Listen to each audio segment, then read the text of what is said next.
Hello, everybody. This is Pastor Green. We're doing a Bible study, 2 Kings chapter 16.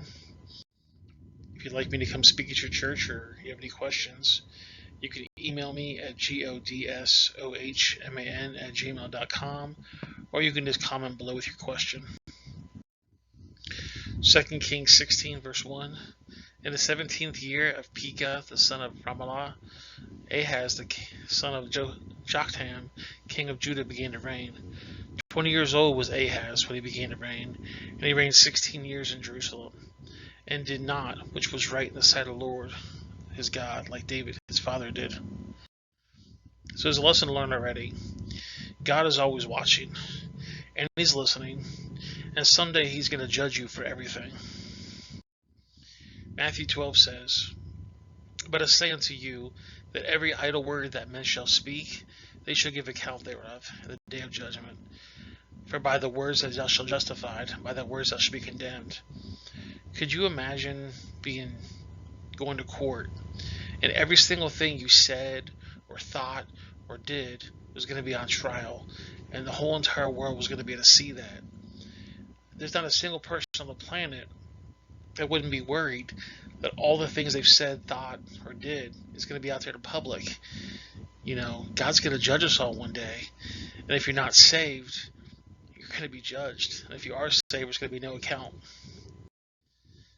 So Ahaz is here on the chart on the top left. You can see Ahaz here.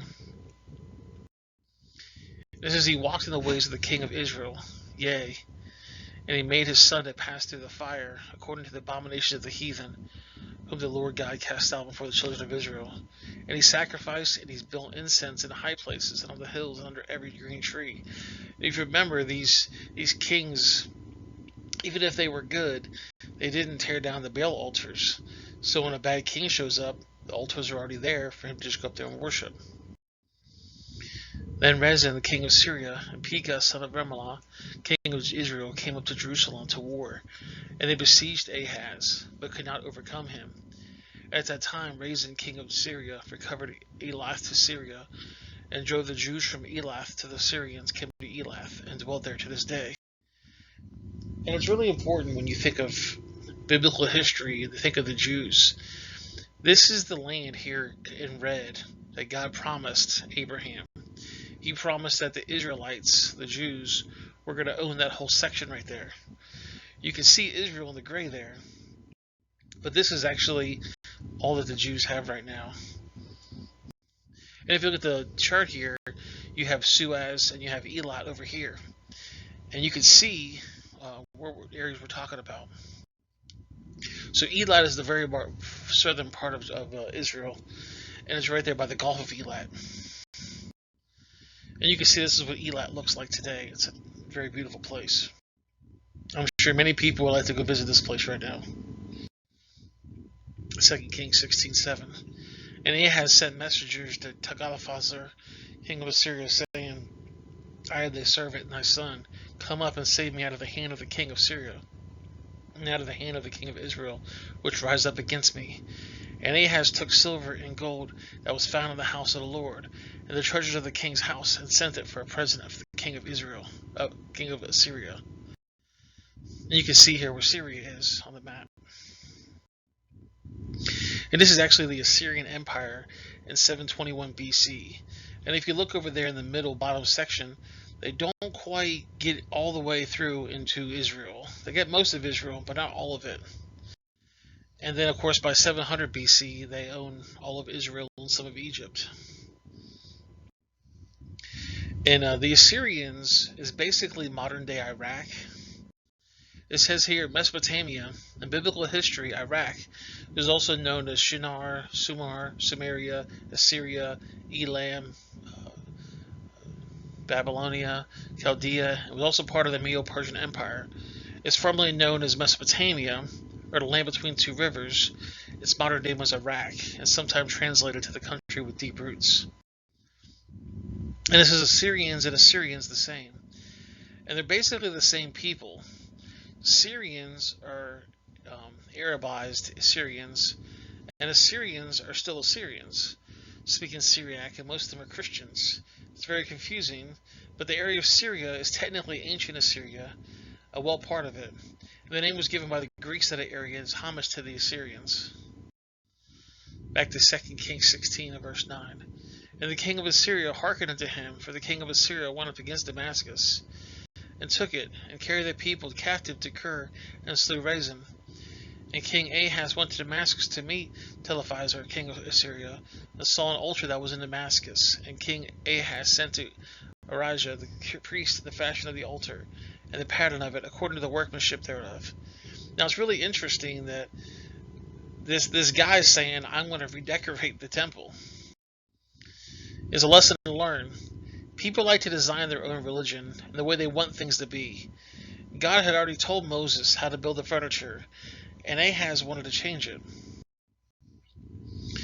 And Arijah, the priest, built an altar according to all that King Ahaz had sent him to Damascus. So Uriah, the priest, made it against King Ahaz come to Damascus. And when the king was come to Damascus, the king saw the altar, and the king approached the altar and offered it thereon. And he burnt his burnt offerings and his meat offerings, and he poured his drink offerings, and he sprinkled the blood of the peace offerings onto the altars. And he brought also the brazen altar which was before God, before the forefront of the house, from within the altar of the house of the Lord, and put it on the north side of the altar. So he's taken the tabernacle as God designed it, and he's moving the furniture around. You know, God made this tabernacle to be very, very specific. Normal people are on the outside. And if you want to go worship God, you first have to enter to the entrance gate, which is on the southern port of this tabernacle. Then you go and you offer your sacrifice to the brazen altar. Then you go and you wash your hands at the brazen laver. And then you get to go inside the place called the holy place. Now when you walk in the holy place, you have a couple different things there as well. And God made this very specific, so that way you can worship God, and incrementally you have to basically be more and more holy to enter in. If you look at the altar here, you have the gate on the outside, the brazen altar, and then a laver. And then when you walk in the door, you see on the left-hand side the golden lampstand, and on the right you see the table of showbread. And anybody can pretty much walk into this area here. Then you go into the altar of incense. The altar of incense is usually had a priest there or somebody there that would help you with it. But past the veil, nobody could go in there except for the priest that was chosen once a year to go altar sacrifice to the mercy seat. It was very, very specific the way you had to go in there. And this guy wanted to change it. It says here on the right, God told Moses how to lay out the furniture so he would make a cross. And the foot of the cross was an altar where you must start to approach God. And wicked Ahaz didn't care what God had to do. If you look at the way that everything was designed, it made the shape of a cross. Colossians 2 says, Let no man therefore judge you in meat or in drink or in respect of your holy day, or of a new moon or the Sabbath days, which are the shadow of things to come, but the body is of Christ. 2 Kings 16 says, So King Ahaz commanded Arijah the priest, saying, Upon the great altar burn the morning burnt offerings, and on the evening meat offerings, and the king's burnt sacrifice and his meat offerings, and the burnt offerings of all the people of the land, and their meat offerings, and their drink offerings, and sprinkle upon all the bloods of the burnt offerings, and all the blood of the sacrifice, and the brazen altar shall be for me to inquire by. Well, if you're commanded by your religious or political leader to do something against what God has clearly taught you in His Word, would you obey? I want you to comment down. If your religious or political leader told you to do something that went against what you felt God said to do, would you obey that, or would you follow God? Daniel 3 talks about Shadrach, Meshach, and Abednego. And I'm going to just cover this really quick so you can see what I'm talking about. It says, Nebuchadnezzar the king made an image of gold, whose height was 60 cubits, and the breadth, therefore, 6 cubits. And he set it up in the plain of Dura in the province of Babylon. Then Nebuchadnezzar the king sent to gather together the priests, the princes of the governors, and the captains, and the judges, and treasurers, and the counselors, and the sheriffs, and all the rulers of the provinces, to come to the dedication of his image, which Nebuchadnezzar the king has set up. And the princes, and the governors, and captains, and the judges, and treasurers, and counselors, and sheriffs, and all the rulers of the provinces were gathered together to the dedication of the image that Nebuchadnezzar the king has set up. And they stood before the image that Nebuchadnezzar had set up.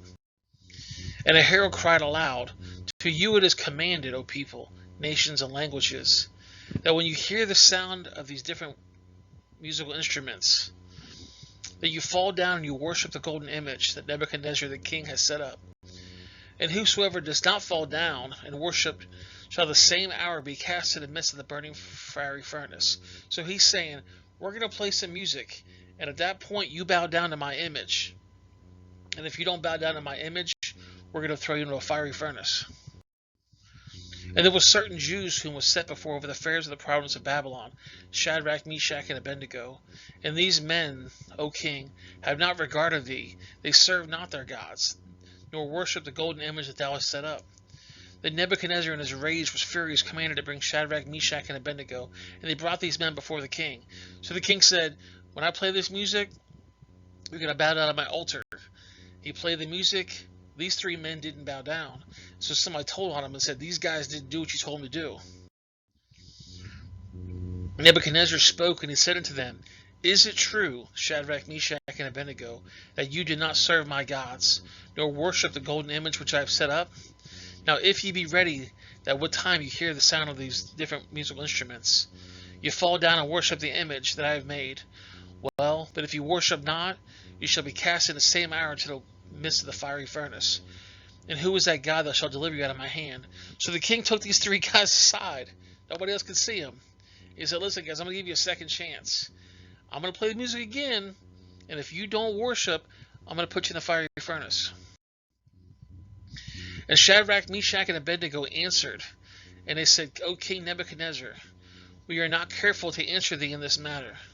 For if it be so, our God whom we serve is able to deliver us out of the fiery furnace, and he will deliver us out of thy hand, O king. He's basically saying, one or two things is going to happen.